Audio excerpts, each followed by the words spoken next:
10월 30일 수요일 스타트 브리핑 시작합니다. 먼저 조선일보입니다. 환경보호를 위해 도입된 종이 빨대, 하지만 플라스틱 빨대로 유턴하는 움직임이 나타나고 있습니다. 종이 빨대를 쓰던 글로벌 음료 브랜드 카프리선도 플라스틱으로 원위치하기로 변심했다고 합니다. 카프리선의 플라스틱 빨대 유턴은 국내선 20개월 만입니다. 가장 큰 이유는 소비자들의 불만입니다. 종이 빨대가 포장재를 잘 뚫지도 못하고 종이 특유의 냄새도 나고 또 시간이 지나면 눅눅해진다는 겁니다. 소비자들의 불만은 결국 매출에도 영향을 미쳤습니다. 종이 빨대를 도입한 2023년 판매량은 13%, 또 올 3분기까지는 16%가 감소했습니다. 이외에 종이 빨대 퇴출 움직임 사례는 스타벅스와 맥도널드가 대표적인데요. 빨대 없이도 마실 수 있는 컵 뚜껑을 도입을 했죠. 또 스위스와 한국 카프리선은 파우치에 빨대를 꽂은 채로 버려도 재활용이 가능한 플라스틱 빨대를 사용하기로 했습니다. 우리나라는 플라스틱 빨대를 금지하기로 했다가 다시 전면 철회된 상황입니다. 얇은 플라스틱을 코팅해서 만들어지는 종이 빨대는 그린워싱 논란도 있죠. 분해될 때 독성 물질이 많이 나온다는 연구가 잇따르면서 친환경적이지 않다는 주장이 나옵니다. 다음 서울신문입니다. 팔수록 손해라면서 폐업 위기에 내몰린 자영업자들이 늘어나고 있습니다. 같은 음식을 팔아도 배달 종류에 따라서 수수료가 3배 차이가 나기 때문인데요. 구조에 어떤 차이가 있는지 들여다보겠습니다. 배달의 민족 앱을 켜면 나오는 가게 배달 탭과 배민 배달 탭이 나옵니다.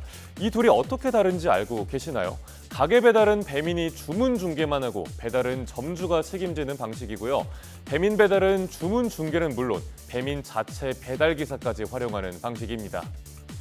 중요한 건 가게 배달과 배민 배달의 수수료율이 각각 음식값의 8.79%와 26.8%, 3배 차이가 난다는 점입니다. 당연히 점주의 매출도 달라지겠죠. 25,000원짜리 음식 주문이 들어왔을 때 가게 배달이면 22,802원, 배민 배달이면 18,290원입니다. 그렇다고 가게 배달만 고집하긴 어려운 게 현실인데요. 앱에선 배민 배달 팁이 먼저 뜨게 되어 있습니다. 그러니까 주문이 배민 배달로 몰리게끔 하는 구조인 겁니다. 주문 한 건으로 보면 수수료 몇천 원 차이지만 1년치로 보면 3,200만 원 정도를 더 내는 거라고 자영업자들은 호소합니다. 여기에 배달업계의 무료 배달 경쟁까지 펼쳐지면서 점주들의 수익성은 더 나빠지고 있습니다. 정부가 주도한 배달 플랫폼과 입점 업체의 상생협의체는 이미 8차례 회의를 거쳤는데 별다른 성과는 없었습니다. 마지막 회의가 오늘인데요. 어떤 결과가 나올지 지켜보시죠. 다음 기사 보겠습니다. 공직사회에서 붕괴된 워라밸이 세대 갈등을 부추기고 또 짐 싸는 공무원이 늘었다는 내용입니다. 저연차 MG 공무원들은 수시 차출에 워라밸을 깨었겠다고 하고요. 또 중간연차 공무원들은 위아래 눈치를 보느라 더 엉망이 됐다면서 불만을 토로하고 있습니다. 5년 이하 저연차 공무원들에게 공무원이 된 동기를 물었더니 높은 직업 안정성과 일과 삶의 균형, 즉 워라밸이 가장 많이 꼽혔습니다. 하지만 정작 워라밸 만족도는 낮게 나타났습니다. 불만족한다가 37%였고요. 만족한다는 응답은 28%에 그쳤습니다. 공무원들이 워라밸에 만족하지 않는 이유는 뭘까요? 바로 업무 관련성 낮은 각종 행사 동원과 비상근무 차출이 첫째로 꼽혔습니다.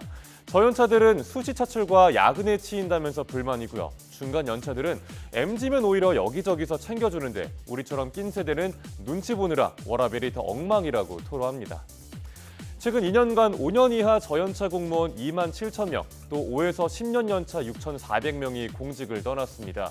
공직을 택한 이유였던 워라밸이 붕괴되면서 조직 내 갈등이 생기고 또 관료사회 경쟁력도 저하된다고 신문은 분석하고 있습니다. 이어서 경향신문입니다. 지자체들이 꾸준히 만남 주선 행사를 열고 있습니다. 100곳에 가까운 지자체가 지금까지 이와 같은 행사 개최를 시도했거나 개최했는데요. 만남과 결혼, 출생을 유도하려는 저출생 정책의 일환이죠. 그런데 이게 최선일까요? 내용 자세히 보겠습니다. 보시면 여성 참가자 중 차출된 직원이 있습니다. 누굴까요? 라는 문장이 보입니다. 만남 주선 행사 여성 참가자 모집이 어려워서 관내 공무원이 차출되는 경우가 있다고 합니다. 조금 전에 봤던 기사에서 업무 관련성 낮은 각종 행사 동원이 워라밸의 저하 주 요인이었는데 이렇게 또 이어지네요. 연애 프로그램처럼 커플이 척척 탄생하면 좋으련만 현실은 그렇지가 않습니다. 비수도권일수록 지역을 떠나는 2030 여성이 많죠. 여성 참가자를 구하지 못해서 성비를 맞추기가 어렵고요. 사업을 아예 중단한 지자체도 많습니다. 성사율은 대체로 한 자릿수 그치고 매칭률을 부풀린 경우도 있었습니다. 또 신분을 검증하기 위해서 공무원이나 대기업 등으로 참여 대상을 제한하는 곳도 있습니다. 소외감을 느끼는 이들이 생기고 그들만의 잔치란 이야기도 나옵니다. 또 과도한 개인정보 확인도 문제로 꼽힙니다. 근본적인 저출생 대책이 아니라는 여론에도 지자체들의 만남 주선 행사는 계속 이어지고 있습니다. 손쉬운 사업이라서 손을 떼지 못한다는 분석인데요. 신문은 저출생의 근본적인 원인을 찾고 현실적인 대책을 세워야 한다고 지적하고 있습니다. 마지막 한국일보입니다. 요즘 대형마트 수산물 코너에 가보면 국내산을 보기가 쉽지가 않습니다.